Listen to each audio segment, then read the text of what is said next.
hatırladım doldu gözleri, elə özləmişəm ayana səni.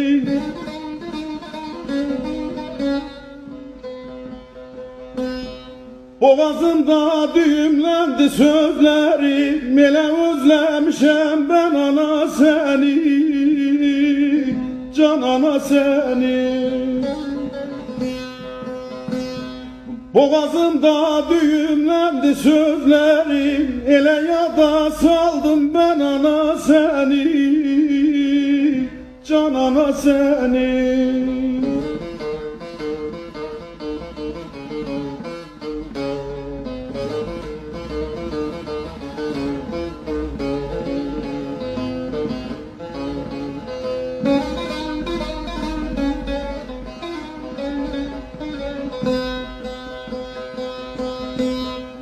Yoksun artık kimse sarmaz yaramı, çıkarmadım giydirdiğim karamı.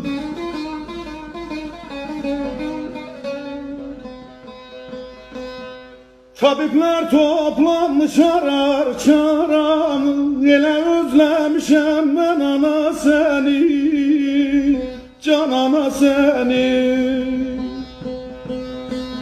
Tabipler toplanmış arar çaramı, elə yada saldım ben ana seni, can ana seni.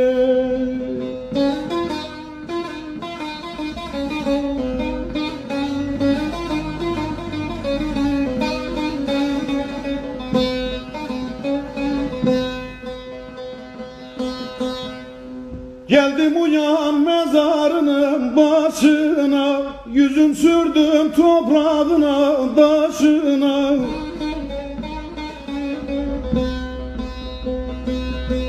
Kimse bakmaz gözlerimin yaşına, elə özlemişem ben ana seni, can ana seni.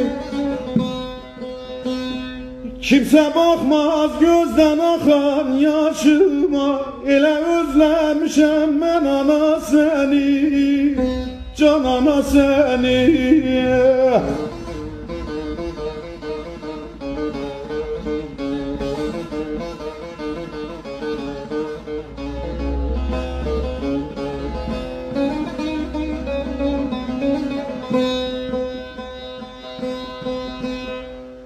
Ozan Dündar ben öleyim yerine, günden güne yaram indi derine.